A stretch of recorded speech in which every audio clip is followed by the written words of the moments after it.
నమస్తే welcome to our channel నేను Vishali YCP నేత సలహాదారుడు సజ్జల రామకృష్ణారెడ్డి ప్రెస్ మీట్ లో కొన్ని కీలకమైన వ్యాఖ్యలు అయితే చేస్తున్నారు.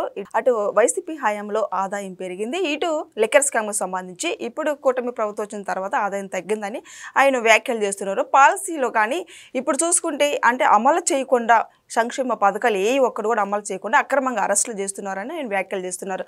అసలు వీటిని అన్నింటిని ఎలా చూడాలి, దీని మీద డిస్కషన్ చేసే ముందు స్టూడియోలో ఉన్నారు సీనియర్ జర్నలిస్ట్ డివి శ్రీనివాస్ గారు ఉన్నారు. వారిని అడిగే విషయాలను తెలుసుకునే ప్రయత్నం చేద్దాం. నమస్కారం సార్. నమస్తే సార్, ఇప్పుడు సజ్జల రామకృష్ణారెడ్డి ప్రెస్ మీట్లో కొన్ని కీలకమైన వ్యాఖ్యలు చేస్తున్నారు కూటమి ప్రభుత్వం మీద. నిన్న జగన్మోహన్ రెడ్డి పర్యటనలో కూడా రోడ్లు కూడా అంత గుంతలు దొవ్వి పెట్టారు, పానీకొని చేస్తున్నారు, కంచేస్తున్నారు అన్న వ్యాఖ్యలు చేస్తున్నారు. ఒకటి పాలసీ గురించి ఒక విషయాలు అయితే మాట్లాడుతున్నారు, ఇంకా అరెస్టుల గురించి లిక్కర్ స్కామ్ సంబంధించి అరెస్టుల మీద అరెస్టులు అక్రమంగా చేస్తున్నారు అని వ్యాఖ్యలు చేస్తున్నారు. ఎలా చూడాలి సార్? అసలు సజ్జల రామకృష్ణారెడ్డి పేరు ఇంకా పెట్టలేదు ఏంటని బాధ. ఇప్పుడు సిట్ విచారణలో ఒక 49 మంది పేరులో ఏమో పెట్టినట్టున్నారు. ఒక 29 మంది వ్యక్తులు, మరి ఒక 19 మంది సంస్థలు. నా పేరు ఎందుకు చేర్చలేదనా ఆయన ఫ్రస్ట్రేషన్ అర్థం కావట్లా. ఇప్పుడు టైం ఉంది, వస్తారు కదా, అందరి దగ్గరికి వస్తారు. ఇప్పుడు ఈయన ఏ కేటగిరీలో ఉన్నాడు? ఇప్పుడు నెలకి 5 కోట్లు, నెలకి 2 కోట్లు, నెలకి 50 లక్షలు, నెలకి 20 లక్షలు ఇట్లా కమిషన్లు ఇచ్చారు లిక్కర్ సిండికేట్. ఈయనకి ఏ కేటగిరీలో ఉన్నాడు? నెలకి 50 లక్షల. ఇప్పుడు నెలకి 50 లక్షలు సకల శాఖ మంత్రిగా ఈయన పేరు అప్పట్లో ఏది సజ్జల రామకృష్ణారెడ్డి. ఇప్పుడు అందట్లేదా సంవత్సర కాలం నుంచి ఆ కమిషను? మామూలుగా కూల్గా మాట్లాడేవాడు, ఇప్పుడు ఏందో మరీ కొంచెం ఆవేశంగా మాట్లాడినట్టున్నాడు ఈ ప్రెస్ మీట్లో కూడా. అంటే జగన్మోహన్ రెడ్డి నిన్న నెల్లూరు పర్యటనకి జనం రాలేదనా? అతను ఆవేశం అర్థం కావటం లేదు. లేదు, ఇవాళ కసిరెడ్డి రాజు కన్నీళ్లు పెట్టుకున్నాడంట కోర్టులో. కసిరెడ్డి రాజు కన్నీళ్లు పెట్టుకునేసరికి సజ్జల రామకృష్ణారెడ్డి ఫైర్ అవుతున్నాడా? 11 కోట్లు పట్టుబడ్డాయి హైదరాబాద్, అక్కడ శివార్క్, అక్కడేది ఆ సులోచన ఫార్మ్స్, ఆ engineering college, Vardhaman engineering college, దానికి సంబంధించిన దాంట్లో 11 కోట్లు కాదు, ఇవాళ కొత్తగా ఇంకో 5 కోట్లు బయటకు వచ్చింది. ఎవరో అతను శ్రీకాంత్ అంట, పంకజ్ అంట, వాళ్ళు 5 కోట్లు మరి ఆ వెంగళరావు పార్క్ దగ్గర, మరి లేకపోతే అక్కడ మాదాపూర్ బెంజ్ షోరూమ్ దగ్గర ప్రభుత్వ పెద్దలకి ఇచ్చారంట. అంటే వాళ్ళ ఫోన్ లొకేషన్, వాళ్ళ యొక్క సిడిఆర్, ఆ కాల్ డేటా రికార్డ్స్, లేకపోతే గూగుల్ టేక్అవుట్ ఏదో ఉంది కదా, నిర్ధారించింది సిట్. ఇప్పుడు 49వ వాడు అనుకుంటా, వాడు బయట పెట్టాడు, షేక్ బజరున్నా ఏదో ఉంది అతని పేరు. వరుణ్ కుమార్ పురుషోత్తం ఒక డంప్ బయట పెట్టాడు. అది డంప్ కాదులే, అది సంపే. ఏది ఎన్ని కోట్లు? 11 కోట్లు. ఇప్పుడు మళ్ళీ ఇవాళ ఇంకో డంప్ దొరుకుద్దా? అసలు ఎన్ని డంపులు, ఎక్కడెక్కడ డెన్లు పెట్టారంట, డంపులు అంట. లోకేష్ ఇవాళ మాట్లాడుతూ మంత్రి లోకేష్ ఏమన్నారు? మద్యం కంపెనీకి బంగారంకి సంబంధం ఏంటి అని అడిగాడు. చెప్పాడా దానికి సమాధానం? సజ్జల రామకృష్ణారెడ్డి మరి దానికి సమాధానం చెప్పాలి కదా. అంటే అసలు వాళ్ళు అడిగిన ప్రశ్నలకేమీ వీళ్ళు సమాధానాలు చెప్పటల్లా. నిన్న లోకేష్ ఒక సవాల్ చేశాడు. పెద్దిరెడ్డి రామచంద్రారెడ్డి నా అకౌంట్లోకి 5 కోట్లు రాలేదు అని చెప్పగలడా అని చెప్పచ్చు కదా. పిఎల్ఆర్ అకౌంట్లోకి, ఆ బ్యాంక్ ఆఫ్ మహారాష్ట్రలోకి ఈ లిక్కర్ కంపెనీ నుంచి 5 కోట్లు రాలేదు అని ఎందుకు చెప్పలేకపోతున్నాడు అంటే వచ్చింది. ఇప్పుడు లోకేష్ ఛాలెంజ్ చేస్తే మీరు ఎందుకని అది రిసీవ్ చేసుకోలేదు? నేనేమనుకున్నానంటే సజ్జల ప్రెస్ మీట్ అనగానే సజ్జల అసలు లోకేష్ను సవాల్ చేస్తున్నాడేమో అనుకున్నా. అది వదిలేసి ఏదేదో మాట్లాడుతూ ఏదో ఈసీఎం అంటాడు, లేకపోతే డీసీఎం అంటాడు. ఎలక్టెడ్ సీఎం అనా బహుశా, ఒకళ్ళైతే డీసీఎం, డిప్యూటీ సీఎంలు ఇద్దరు, పవన్ కళ్యాణ్, ఇతను లోకేష్ డిఫాక్టో సీఎం అంటాడు. నువ్వు ఆ లెక్కన నువ్వు కూడా డీసీఎంఏ. ఇప్పుడు సకల శాఖ మంత్రిగా నువ్వు డిఫాక్టో సీఎంగా బిహేవ్ చేసావు కదా. అసలు ప్రతి మంత్రిత్వ శాఖ మీద నువ్వే ప్రెస్ మీట్ పెట్టేవాడివి, ప్రెస్ మీట్ పెట్టినందుకు జీతం అనేవాడివి. సజ్జల రామకృష్ణారెడ్డి జీతాలకే 150 కోట్లు అయినాయి అంట. ఆ రోజు నాదెండ్ల మనోహర్ మొత్తం లిస్ట్ వదిలాడు, ఈ అడ్వైజర్లందరికీ 650 కోట్లు జీతాలు ఇచ్చాడు జగన్మోహన్ రెడ్డి. అది ఇంకో ఎపిసోడ్. అంటే ఇప్పుడు సజ్జల రామకృష్ణారెడ్డి బాధ నాకు అర్థం కాదు. ఆయన మాట్లాడుతూ ఏమంటున్నాడు? డోర్ డెలివరీ చేస్తున్నారు ఇప్పుడు మద్యం అంటాడు. ఇప్పుడు మీరు మీ సంగతి కదా, ముందు మీరు చెప్పండి. ఈ 5 ఏళ్ళు మీ నిర్వాహకం, మీరు అమ్మింది మద్యం కాదు, స్లో పాయిజన్. మద్యం అసలు జరగలేదని చెప్తున్నారు కదా సార్ ఇప్పుడు సజ్జల రామకృష్ణారెడ్డి. స్లో పాయిజన్ నువ్వు అమ్మింది, జనం చచ్చిపోయారు. ఏది అది కదా రిపోర్టులు. దానికి ముందు మాట్లాడు నువ్వు. ఏది ఆ రిపోర్ట్లు అవాస్తవం అని చెప్పు. నువ్వు నీ దగ్గర ఉన్న రిపోర్ట్ బయట పెట్టుకో అని. ఇవాళ ఆరోగ్య శాఖ సర్వే ఆ నివేదిక ఏమని చెప్తోంది? ఒక తూర్పుగోదావరి జిల్లాలోనే 35-45 ఏళ్ల వయస్కులు మద్యం తాగిన వాళ్ళు, జగన్ 5 ఏళ్లలో 7,000 మంది చచ్చిపోయారు.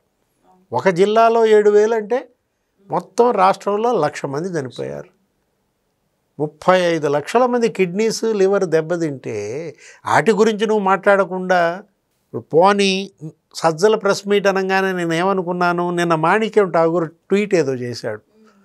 కరప్షన్ సైంటిస్ట్ జగన్మోహన్ రెడ్డి అన్నాడు. అవినీతి శాస్త్రవేత్త. విన్నావా ఎప్పుడన్నా? చదువుకున్నావా? శాస్త్రవేత్తలు నీకు ఎవరు తెలుసు? ఐన్స్టీన్ తెలుసా? గురుత్వాకర్షణ సిద్ధాంతం ఐన్స్టీన్ యాపిల్ పైనుంచి కింద పడిందని చెప్పి ఆయన ఒక సిద్ధాంతాన్నే కనుక్కున్నాడు. లేకపోతే for every action there is an opposite equal reaction అని న్యూటన్ ఏదో చెప్పాడు. సైంటిస్టులు అంటే మనకు తెలిసింది ఐన్స్టీను, న్యూటను, గ్రాహం బెల్, లేకపోతే ఆయన ఎవరు థామస్ ఆల్వా ఎడిసన్ ఈ లైట్లు కనుక్కున్నాడు. కానీ జగన్ ఏం కనుక్కున్నాడు? జగన్ కొత్త రకం అవినీతిని సృష్టించాడని ఎవరన్నారు? మాణిక్యం ఠాగూర్. ఆయన కాంగ్రెస్ పార్టీ ఎంపీ. ఇప్పుడు 3,500 కోట్లు ముడుపులు. అసలు ఆయన ఒక డిస్టిలరీ బయట పెట్టాడు. ఏది? జగన్మోహన్ రెడ్డిది ఆ డిస్టిలరీ అంట, యూవీ డిస్టిలరీ. చెప్పండి అది ఎవరితో చెప్పండి. మాణిక్యం ఠాగూర్ ఏమంటున్నాడు? అది జగన్ డిస్టిలరీ అంటున్నాడు. దానికి 252 కోట్లు ఇచ్చావా, ఇవ్వలేదా? సజ్జల్లో మరి అది చెప్పచ్చు కదా, యూవీ డిస్టిలరీకి మాకు సంబంధం లేదు, మాణిక్యం ఠాగూర్ మాట్లాడింది అవాస్తవం అనకుండా. ఇతను అసలు ఏం మాట్లాడాడు, దేంతో ప్రారంభించాడు, చివరికి ఎలా ముగించాడో నాకు అర్థం కాలేదు. లేదు సార్, నిన్న జగన్మోహన్ రెడ్డి నెల్లూరు పర్యటనకి రోడ్డు అంతా గుంతలు చుట్టూ కంచేశారని వ్యాఖ్యలు చేస్తున్నారు. ఎలా చూడాలి సార్? అంటే ఇప్పుడు మేము గుంతలమయం చేసాం రోడ్లు, 5 ఏళ్లలో ఒక గుంత పూడ్చలేదు, ఇప్పుడు మా గుంతలు ఎందుకు పూడ్చారని అడుగుతున్నాడా? ఈ గుంతల గోల కాదు ఇప్పుడు కావాల్సింది ఏంటి? ముందు అరెస్టుల గోల మీద మాట్లాడు, జైలు గోల మీద మాట్లాడు, కట్టల నోట్ల మీద మాట్లాడు, లేదు మాట్లాడితే బంగారపు కడ్డీల గురించి మాట్లాడు. 400 కోట్లు ఒక డిస్టిలరీ నీకు బంగారు కడ్డీలు ఇచ్చిందా లేదా చెప్పు. 200 కోట్లు ఇంకో డిస్టిలరీ బంగారు నాణ్యాలు ఇచ్చిందా లేదా, గోల్డ్ కాయిన్స్ మాట్లాడు. అంటే సజ్జల లోపల ఏమనుకుంటున్నాడు? నాకు ఇవ్వకుండా కడ్డీలన్నీ జగనే కొట్టేశాడనా? గోల్డ్ కాయిన్స్ అసలు నాకు మా అబ్బాయికి ఏమి ఇవ్వలేదు జీతం తప్ప, మొత్తం వాళ్లే కొట్టేశారనా? ఇప్పుడు తనేమంటున్నాడు? మేము ఆదాయం పెంచాము మద్యం మీద, మేము పెంచినంత ఆదాయం పెంచలేదు ఏంటంటాడు. అసలు నువ్వు అమ్మింది మద్యం కాదురా మగడ, నువ్వు అమ్మింది స్లో పాయిజన్. ఇప్పుడు వీళ్ళు అమ్ముతున్నది మద్యం. ఇప్పుడు గత 14 నెలలుగా చంద్రబాబు సీఎం అయిన తర్వాత జగన్ ఆపేసిన బ్రాండ్లన్నీ ఇప్పుడు వచ్చాయి. ఇప్పుడు IMFL ఇప్పుడు మొత్తం ఏది అటు మెక్డొనాల్డ్ కానీ లేకపోతే ఇంకా వేరే ప్రముఖమైన బ్రాండ్స్ జగన్ ఏం చేశాడు? ఆపేశాడు. ఆ విషయం చెప్పు. జగన్ సీఎం కాకముందు ప్రముఖ బ్రాండ్ల మద్యం 54% అమ్మితే మీరు దాన్ని 5.4%కి ఎందుకు తగ్గించారు? యూవీ డిస్టిలరీ, యు అంటే ఉపేందర్, వి అంటే విజేందర్, తీగల బ్రదర్స్, వాళ్ళకి మీకేంటి సంబంధం? దానికి 252 కోట్ల ఆర్డర్ ఎందుకు ఇచ్చావు? అసలు ఆ బూనేటి చాణక్య అనేవాడు సీఎంఓ నుంచి ఫోన్ చేయడం ఏంటి? ఇప్పుడు నువ్వు ఫోన్ చేసావంటే అర్థం ఉంది, నేను సజ్జల రామకృష్ణారెడ్డి మాట్లాడుతున్నా, నేను ప్రభుత్వ సలహాదారు అని నువ్వు చెప్పచ్చు. సీఎంఓ నుంచి నువ్వు మాట్లాడచ్చు. సీఎంఓకి బూనేటి చాణక్యకి ఏంటి సంబంధం? ఆ చాణక్య అనేవాడు అదేంటిది డిస్టిలరీ ఓనర్లకు ఫోన్ చేయటం, CFO ఫైనాన్స్ ఆఫీసర్లకు ఫోన్ చేయడం, పెండింగ్ బిల్లులు కావాలంటే gold rods, gold coins, further order కావాలంటే మద్యం మీకు ఏది ఆఫర్ సేల్ మీకు ఆర్డర్ ఇవ్వాలంటే ఆర్డర్ ఫర్ సేల్ OFS 400 కోట్లు ముడుపులు ఇవ్వండి. వాళ్ళు లబలబ వాళ్ళు వాసుదేవరెడ్డికి ఫోన్ చేశారంట. ఎవరండి ఆ చాణక్య మమ్మల్ని బెదిరిస్తున్నాడంటే, మిమ్మల్ని కాదురా నాయన నన్ను కూడా బెదిరించాడు. అతను అడిగింది ఇస్తే మీకు ఆర్డర్ వచ్చుది లేకపోతే లేదని చెప్పాడంట. ఇప్పుడు దాని గురించి ఇతను మాట్లాడకుండా హామీల గురించి ఏదో దృష్టి మళ్లించడానికి ఈ కేసులు పెడుతున్నారు, అరెస్టులు చేస్తున్నారు అంటే వాళ్ళ హామీలు వాళ్ళు అమలు చేస్తున్నారు. ఇవాళ రేపు పడుతున్నాయంట. ఏది అన్నదాత సుఖీభవ, ఒక్కొక్క రైతుకి 7,000 వేసేస్తున్నారు. దగ్గర దగ్గర మరి 3,000 కోట్లు ఏమో ఇవాళ రేపు వేస్తున్నారు.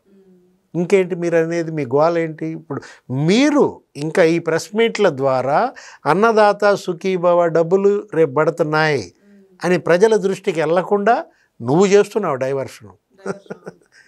రేపొద్దున ఉచిత బస్సు ఇస్తున్నారు ఆగస్టు 15 నుంచి మహిళలకి.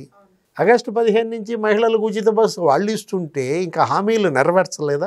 నెరవేర్చట్లేదు, అక్రమంగా అరెస్టులు చేస్తున్నారు అని మాట్లాడుతున్నారు. ప్రజల దృష్టి మళ్ళిస్తున్నారంట, ప్రజల్లో బ్రహ్మరథం పడుతున్నారంట. జగన్ నిన్న నెల్లూరు వెళ్తే నిజంగా జనం వస్తే మరి నువ్వు బంగారుపాలెం వీడియోలు వేసుకోవాల్సిన పని ఏంటి? ఇప్పుడు అది కోల పుడుతోంది.